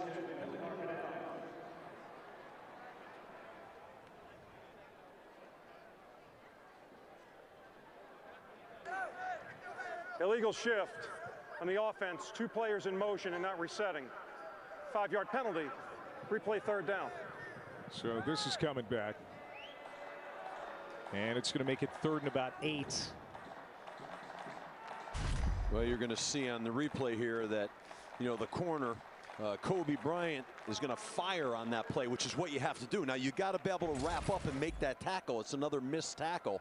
But the illegal shift saves Kansas here and backs up Baylor and puts them in a 3rd and long, which is what Kansas needs now. They've got to get a pressure on the quarterback here. They got to affect him.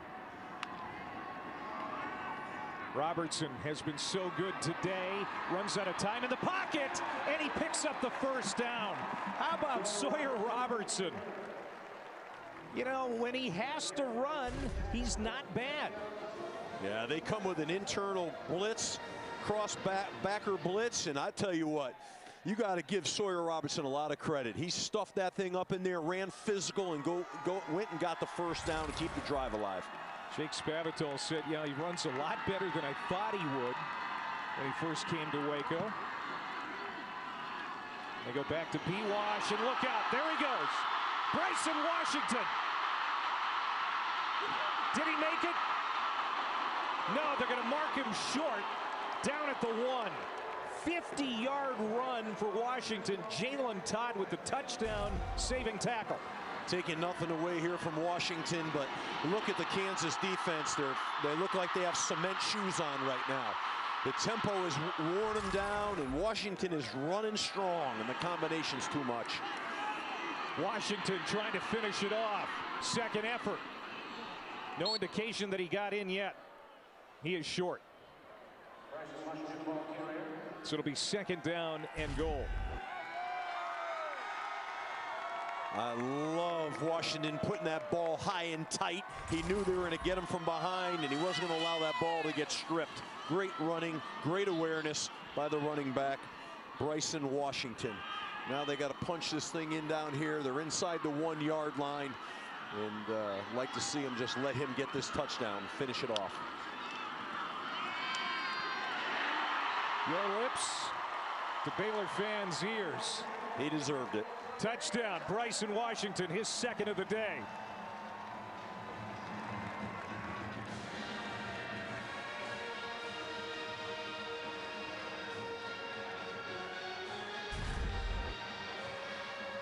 They got great displacement up front on the inside defensive tackle. Just knocked them out of the box, and that's what you do on the goal line, create space. It's over.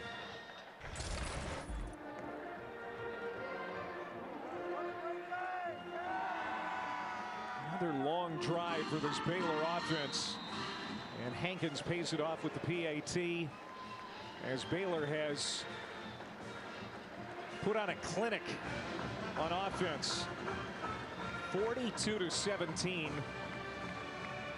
You know, last week, now granted it was against Colorado, the Kansas defense gave up almost no rushing, just 42 rushing yards for Colorado last week. That's not a great rushing team. With that said, 42 rushing yards. Today, Baylor has run for 212, and we still have a quarter to go. Clay, I'm telling you, this is a byproduct that Baylor has taken Kansas out of their game. They're not possessing the ball, long drives, putting their defense on the field all day long, getting tired and getting exposed. And I believe that's the big difference in this game and what you're seeing. Not taking anything away from Baylor blocking and all the good stuff they're doing up front. He's Steve Adazio, Torrey Petrie down on the field. I'm Clay Matvick.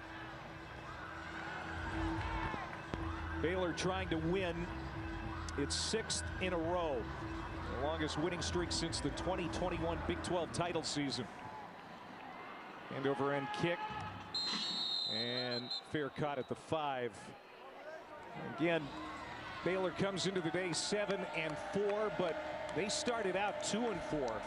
2 of those losses were just heartbreakers. An overtime loss to Colorado in Boulder. And then also lost at BYU, but I mean, just some great offensive showings. Of 59 points at Texas Tech was great. So they're on a 5-game winning streak after beating Houston coming into this game. Still mathematically alive for the Big 12 title game. They need to win today. They need Arizona State, Iowa State, and BYU to lose, and still probably need some help, as that is caught by the tight end, Jared Casey, as the 3rd quarter comes to an end. So Kansas will be in Baylor territory to start the 4th quarter. 42-17 Bears when we come back to Waco. Kevin and Trevor, can win a ball game for you too, and I tell you what, that'll make Michigan's season. Oh, that game is, like I said, throw everything out in that game, man. They are battling each other. 42-17 here. Kansas has it in Baylor territory as we start the 4th quarter. This is Jalen Daniels. He's had an up and down day. He finds Grimm, one of his favorite receivers, wide open. Can't stay in bounds. He is going to be ruled out at the 20-yard line, but that's a big play as Kansas is now back in the red zone. Yeah, I mean, they have a nice structure, a flood route on the sideline, but he sails that ball just a little bit, and it forces, you know, Luke Grimm out of bounds. It's a shame he couldn't have maybe turned that into a quick score there. Luke Grimm, 3rd all-time in receiving yards at Kansas. 23 career touchdown catches at KU. That's second most. The leading rusher Devin Neal to the right of Daniels. Play action. Daniels, a rifle shot to the end zone. He's intercepted again. It's Devin Bobby for the second time picking off Jalen Daniels.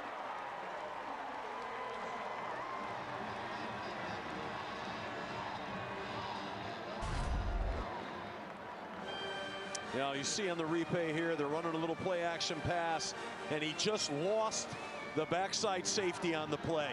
And he stared it down a little bit, and you know, the backside safety came in and made that pick right there. So great play by Devin Bobby. Not a great throw there by Jalen Daniels, unfortunately. Jalen Daniels, 2 interceptions in the last 6 games combined. One of the main reasons that KU has been red hot, but he has turned it over twice today to Devin Bobby. That was a little microcosm of how this game's going. They're in the red zone, and now they turn it over again, you know. So that's what Kansas is struggling with.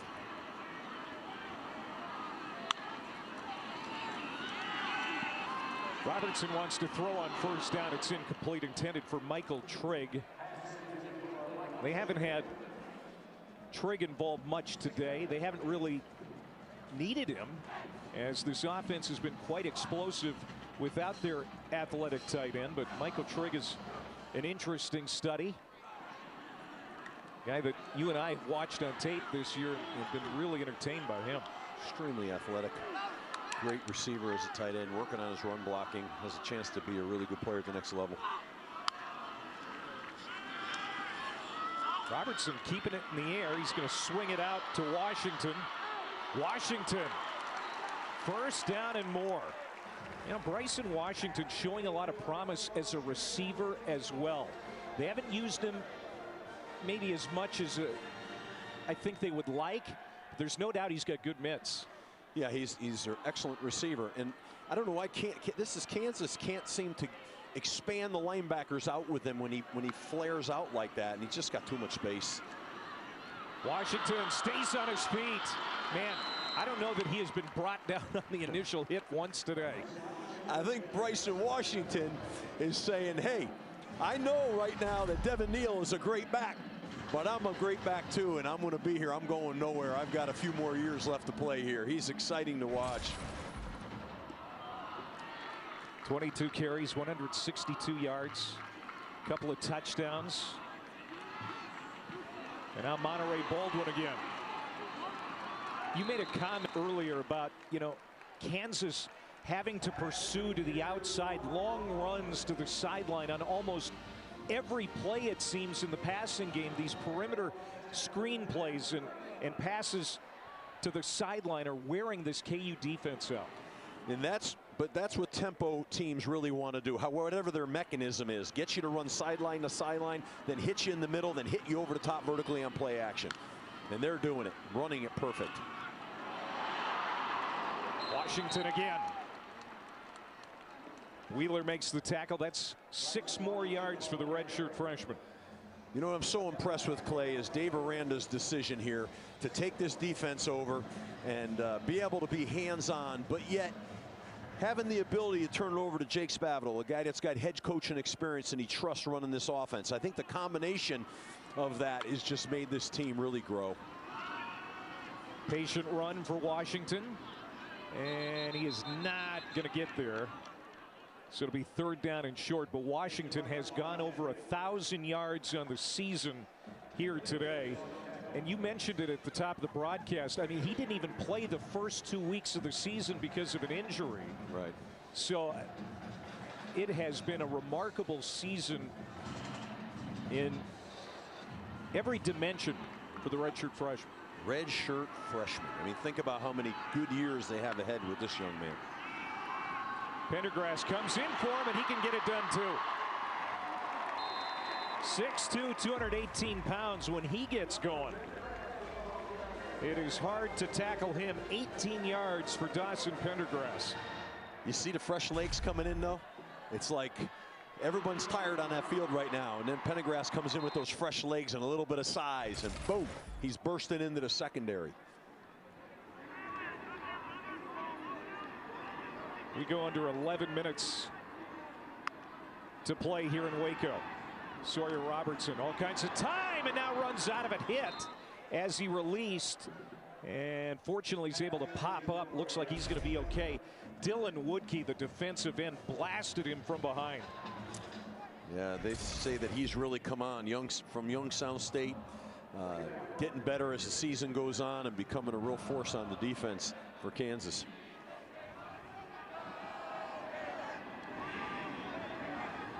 And now Baylor's slowing the tempo down. See those numbers, very impressive. From the 28, second down. Pendergrass again. Maybe a yard as Kobe Bryant makes the stop. It'll be third down for Baylor. Look at that Bears sideline. Senior day today. 26 seniors honored here at McLean Stadium. So they wanted to give this crowd a good show, and they certainly have. They really have. And as you said, right now they're slowing this thing down right now and really trying to drain this clock.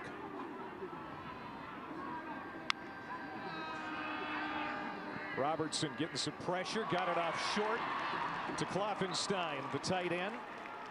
Just his third catch of the year. That's a gain of 6 ahead of fourth down. You could see Robertson limping a little bit after that play.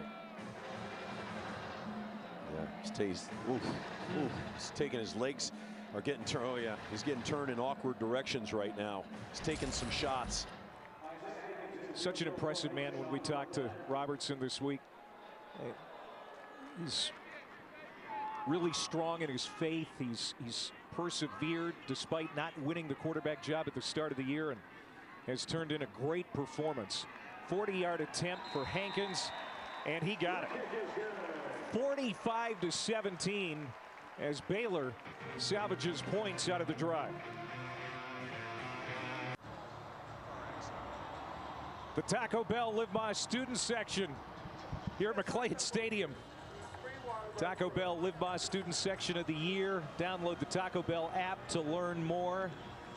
I tell you what, I don't know that there's a better tradition for students in college football than the Baylor line as they run for their seats before every game. That's cool. Watching it was cool. I don't know how more kids don't get hurt, quite honestly. Well, a couple went down when you said that. I saw it. I'm like, yeah, he's right. And this is going to be a touchback with 9:31 to go. Let's go to the studio and Kevin. All right, Clay, right after Will Howard threw his second interception, Ohio State gets it back. Caleb Downs picking Davis Warren. And that'll give Ohio State the ball on the 16-yard line. They've struggled to drive the ball, but now they're in prime position. Thing is, they can't punch it in. Jaden Fielding missed a short field goal. Clay, they've missed a pair of field goals, 2 interceptions. It's still 10-10. Wow. Just a sloppy game for Ohio State, a defensive game overall. Jalen Daniels on the crossing route to Jared Casey, the tight end, stays on his feet. Nice spin move at about the 42-yard line to get it to midfield. Casey, the starting tight end, sneaky athletic. He was an all-state basketball player, a track athlete at Plainville High School in Kansas, showing off his expertise right there. That was pretty cool. I mean, how about that? How about that little spin he had in the open field for a big guy? I kind of like it. 25-yard pickup for Casey. Under 9 minutes to go. Kansas came in with hopes of winning its 6th game of the year and getting bowl eligible for a 3rd straight season. That looks very unlikely. Daniels swallowed up by Redding and driven down to the turf at the 45. Daniels, it's been a tough day. I mean, 280 yards passing looks impressive, but those 2 interceptions, 1 in the end zone, and he hasn't thrown a touchdown today. It hasn't been a vintage Jalen Daniels afternoon. Yeah, I would say just, yeah, inconsistent and just some real big moments and some real low moments. And I would say as a whole on offense, they've looked outstanding and then they've looked like not in sync. So fakes the handoff, 2nd and 5. He's going to run for it. Big alley up the middle, and he'll slide down and easily get the first down. They're going to mark it at the 29-yard line. When Daniels made his first career start, it was here in Waco. It was a blowout loss in that winless 2020 season. You know, you look on the body of work for him and for this program, how things have changed since 2020. It's really dramatic. It's remarkable the job that's been done here. Lance Leipold, their whole staff, it's just really a tribute to them and to these players. And they're still playing hard right now, but there's no quit in this team. Daniels loads up, going toward that corner, and it's incomplete, broken up by Jenkins. He wanted Skinner. Skinner's had a couple of big plays in this game, but Jenkins was all over that. Matt Powledge said that Jenkins is possibly an NFL talent at corner, and you can see on that play right there, he was showing that off a little bit. You know, a very talented guy. Well, he's the healthiest he's been in 6 weeks. He's been battling nagging injuries. Of course, he was a freshman All-American a year ago. He'll come off the field ahead of this 2nd down and 10 for KU. Daniels with pressure coming right up the gut, and he tried to dump it off for Neal. It lands incomplete. And he's running a little screen there, you know, and it was really well done. It's a rare drop for Devin Neal. He's got really good hands coming out of the backfield. That had an opportunity to run for a while had he caught that.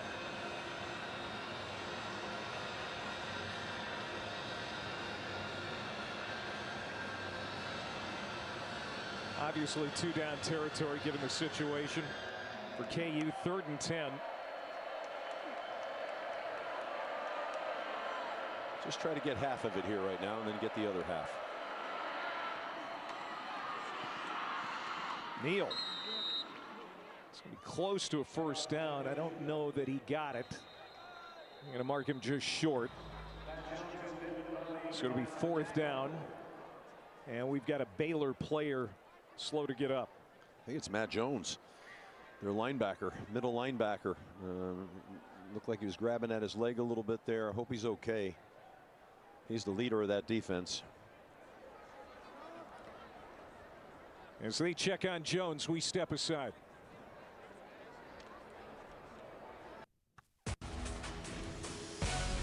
ESPN College Football is presented by Ashley, for the love of home. The 2011 statue of RG3 outside of McLean Stadium, celebrating his Heisman year.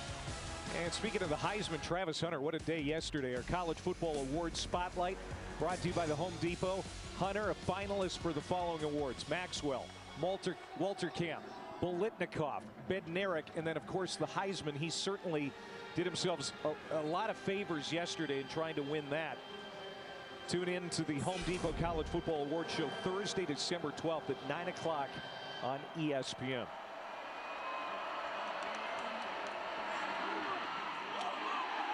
On 4th and short, Baylor doesn't think they got it, and they did not. It's actually a loss of 1, so Kansas will turn it over on downs, and Baylor will be able to salt this game away. Trevin Ma'ai, big number 9, the senior from Hawaii, knows that this game is all locked up. All fired up on the sideline, and players celebrating with him. You got to love it, right? He's excited, made a big play. Look at that. I love that. 2nd year at Baylor, 3 at Oregon. He is one of their vocal leaders. And it's all over, but the shout now is Sawyer Robertson and Baylor come back out on the field. Bryson Washington continues to have great energy. He's swallowed up in there, but moves the pile, and that's going to be a gain of 6 for Washington, who might end up with a 200-yard day before it's all said and done the way he's going. Yeah, I mean, these 1st down runs, 5, 6, 7, 8 yards. Breaking the back of Kansas's defense. Baylor 555 yards of offense. A couple of 100-yard receivers today. And then what Washington has done, he's not going to get the first down on this carry. Yard or so short. So Baylor, we know, obviously bowl eligible for the 12th time in the last 15 years. They will find out their destination where they're going to go bowling on December 8th. What a team this has turned out to be, and how hard they are going to beat regardless of who they play in a bowl game. Yeah, I think they're so well-rounded on offense and on defense that they are going to be hard to beat. They can hurt you throwing, running, and it looks like they found a physicality, you know, and that's what Jake Spavital was talking about in the run game. This physicality that he really loves, and I love that he loves that, because I think in order to win championships, in order to build a great program, you have to be able to run the football.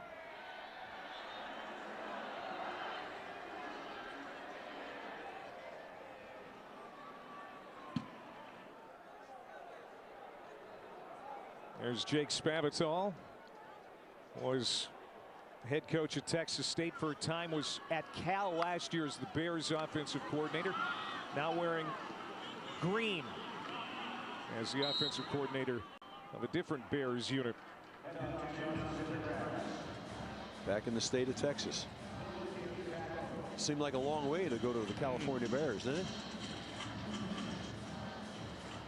No doubt he's definitely comfortable in these environs. And, you know, Dave Aranda, we said it before, he had a tough decision. You know, great respect for Jeff Grimes, by the way. You know, the offensive coordinator who landed on his feet at Kansas. But, you know, he felt like the team needed a change, and sometimes change is necessary to have the desired success you're looking for. You know, in a lot of ways you could say it worked out well for both teams. It's just Kansas has had a rough day today, and they're not going to make the postseason as they had hoped. And Jeff's done a great job at Kansas. You know, one of the things that was talked about was, you know, not by him, by Lance, that he probably handicapped them a little bit when he first got to Kansas. He had to learn their system, their terminology, run their offense. Yeah. And it wasn't his offense. And it took a while, you know, it takes a while sometimes to find that groove there as well. That's going to be a free play for Robertson. He's going to load it up and throw it downfield, incomplete, intended for Jaden Porter.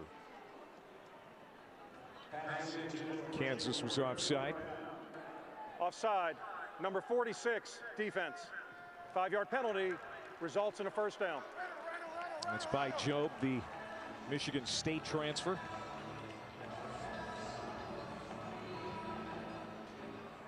So Baylor taking care of what they needed to do today to stay alive for the Big 12 championship game in Arlington.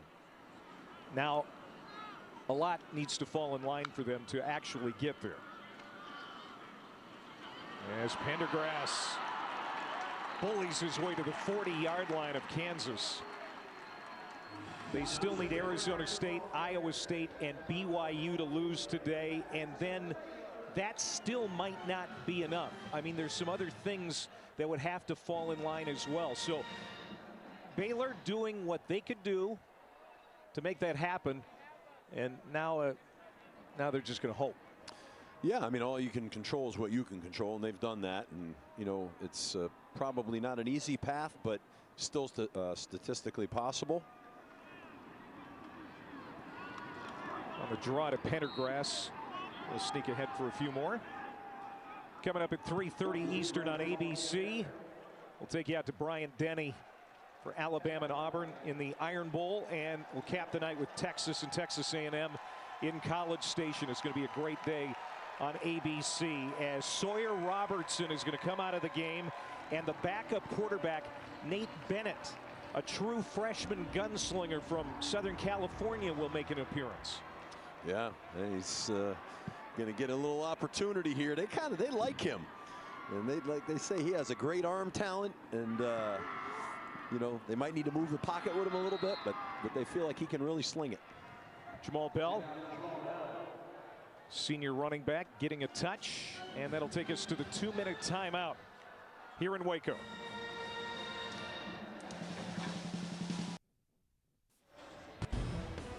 Kick off week 13 in the NFL with the Sunday Countdown Crew, 10 a.m. Eastern, 7 a.m. Pacific. They'll take care of you. And don't forget, next week, Joe Buck and Troy Aikman in the Mile High City for week 13 Monday Night Football. Browns and the Broncos. 8 Eastern, 5 Pacific on ESPN. Clay Matvick, Steve Adazio, Tori Petrie in the wrap-up mode here in Waco, and it's Pendergrass sitting down after the first down for the Baylor Bears inside the 25-yard line. Sawyer Robertson, what a day. 310 yards through the air, 4 touchdowns. He started the day, Steve, 10 for 10 passing. You could tell right out of the gate he was dialed in. Yeah, he was absolutely dialed in, and they were hot as a pistol. He very accurate, great leader, good presence out there. Just had one heck of a day for himself. His backup Nate Bennett in there now. True freshman from Westlake Village, California. Not very big, but he has a big arm. Obviously, he's not going to be showing it off now. They're in run mode as we go down to Torrey. Guys, Sawyer Robertson not only led this team to victory today, he also was quite generous with his teammates this week. He used his NIL money to get the entire team, every player on this roster, a Yeti cooler branded in Baylor colors. That is not a cheap gift, guys. No, those things are expensive. Wow, that's impressive. Yes, I like it. I think they're feeling very thankful for their quarterback this week. Yeah, well, Thanksgiving week, that's appropriate. And Baylor fans are certainly thankful for Sawyer Robertson and the year he has had.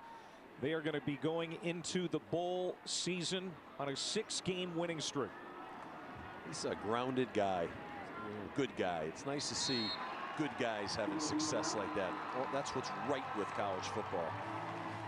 So after a 3-9 season a year ago, Baylor gets hot in the second half. They finished the regular season 8-4, 6-3 in the Big 12.